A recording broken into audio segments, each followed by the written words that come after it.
MUDA site ಅಕ್ರಮ ಹಂಚಿಕೆ ಆರೋಪ ಪ್ರಕರಣಕ್ಕೆ ಸಂಬಂಧಪಟ್ಟಂತೆ ಸಿದ್ದರಾಮಯ್ಯ ಕುಟುಂಬಕ್ಕೆ 15 ಸೈಟ್ ಹಂಚಿಕೆಯ ಕೇಸ್ ವಿಚಾರವಾಗಿ ಸುಪ್ರೀಂ ಕೋರ್ಟ್ನಲ್ಲಿ ಸಿಎಂ ಪತ್ನಿಗೆ ಬಿಗ್ ರಿಲೀಫ್ ಸಿಕ್ಕಿದೆ. ಮುಡಾ ಸೈಟ್ ಅಕ್ರಮ ಹಂಚಿಕೆ ಆರೋಪದ ವಿಚಾರಕ್ಕೆ ಸಂಬಂಧಪಟ್ಟಂತೆ ಸಿದ್ದರಾಮಯ್ಯನವರ ಕುಟುಂಬಕ್ಕೆ ಸಂಕಷ್ಟ ಎದುರಾಗಿತ್ತು.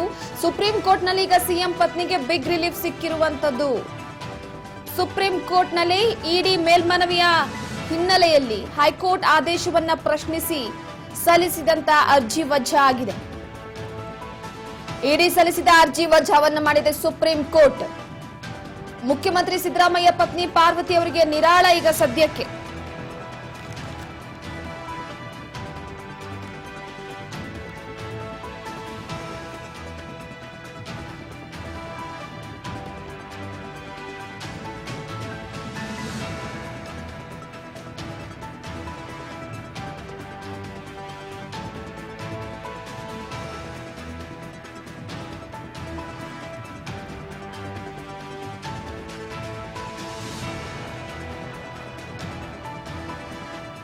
ಮುಡಾ ಹಗರಣಗಳ ಮೇಲ್ಮನವಿ ವಿಚಾರಣೆಯನ್ನ ಕೋರ್ಟ್ ನಡೆಸುವ ವಿಚಾರಕ್ಕೆ ಸಂಬಂಧಪಟ್ಟಂತೆ ಮುಖ್ಯಮಂತ್ರಿ ಸಿದ್ದರಾಮಯ್ಯ ಅವರ ಪತ್ನಿ ಪಾರ್ವತಿ, ಸಿಎಂ ಅವರ ಬಾಮೈದ ಮಲ್ಲಿಕಾರ್ಜುನ ಸ್ವಾಮಿ ಸೇರಿದಂತೆ 4 ನ್ಯಾಯಾಲಯ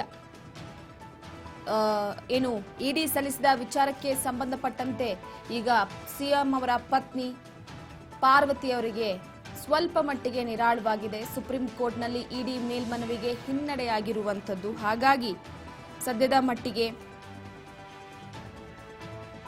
ಪಾರ್ವತಿ ಅವರು ಕೊಂಚ ರಿಲೀಫ್ ಆಗಿದ್ದಾರೆ.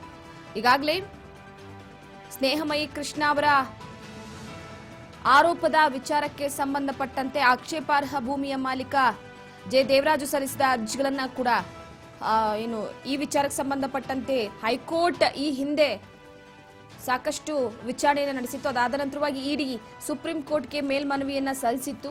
ಅದಾದ ಮೇಲೆ ಈಗ ಹೈಕೋರ್ಟ್ ಆದೇಶವನ್ನ ಪ್ರಶ್ನಿಸಿ ಸಲ್ಲಿಸಿದ ಅರ್ಜಿಯನ್ನ ಸುಪ್ರೀಂ ಕೋರ್ಟ್ ವಜಾ ಮಾಡಿದೆ.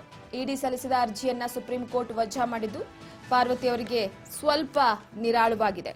ಮೈಸೂರು ಅಭಿವೃದ್ಧಿ ಪ್ರಾಧಿಕಾರದ ಹಗರಣಕ್ಕೆ ಸಂಬಂಧಪಟ್ಟಂತೆ ನೋಟಿಸ್ ಅನ್ನ ಜಾರಿ ಮಾಡಲಾಗಿತ್ತು ಕರ್ನಾಟಕ ಹೈಕೋರ್ಟ್ ಈ ವಿಚಾರವಾಗಿ.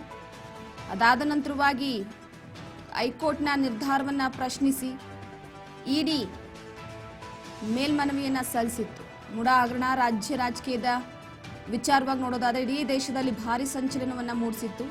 ಈ ಹಗರಣದಲ್ಲಿ ಸಿಎಂ ಸಿದ್ದರಾಮಯ್ಯನವರ ವಿರುದ್ಧ ನೇರವಾದಂತಹ ಆರೋಪ ಕೇಳಿಬಂದಿತ್ತು. ಸಿಎಂ ಪತ್ನಿ ಪಾರ್ವತಿ ಅವರಿಗೆ 14 ಸೈಟ್ಗಳನ್ನ ಅಕ್ರಮವಾಗಿ ನೀಡಲಾಗಿದೆ ಎನ್ನುವಂತ ಆರೋಪ ಕೇಳಿಬಂದಿತ್ತು. ಈ ವಿಚಾರವಾಗಿ ಸಾಮಾಜಿಕ ಹೋರಾಟಗಾರ ಸ್ನೇಹಮಯಿ ಕೃಷ್ಣ ಅವರು ಕೂಡ ಸಿಎಂ ಸಿದ್ದರಾಮಯ್ಯನವರ ವಿರುದ್ಧ ಲೋಕಾಯುಕ್ತಕ್ಕೆ ದೂರನ್ನ ಕೊಟ್ಟಿದ್ರು. ಆನಂತರ ಇಡಿ ಕೂಡ ಪ್ರಕರಣವನ್ನ ದಾಖಲು ಮಾಡಿಕೊಂಡಿತ್ತು. ಬಳಿಕ ದೊಡ್ಡ ವಿವಾದ ಸ್ವರೂಪವನ್ನ ಪಡೆದುಕೊಳ್ತಾ ಇದ್ದಂತೆಯೇ ಸಿಎಂ ಪತ್ನಿ ಪಾರ್ವತಿ ಸೈಟ್ಗಳನ್ನ ಮುಡಾಕ್ಕೆ ವಾಪಸ್ ನೀಡಿದ್ರು. ಉಳಿದಂತೆ ಮುಡಾ ಹಗರಣದಲ್ಲಿನ ಹಣಕಾಸು ಅಕ್ರಮಗಳ ಬಗ್ಗೆ ತನಿಖೆ ನಡೆಸ್ತಾ ಇದ್ದಂತಹ ಜಾರಿ ನಿರ್ದೇಶನಾಲಯ ಅಕ್ರಮವಾಗಿ ಹಂಚಿಕೆಯಾದ ಸೈಟ್ಗಳನ್ನ ಮುಟ್ಕೊಲು ಹಾಕಿಕೊಂಡಿತ್ತು.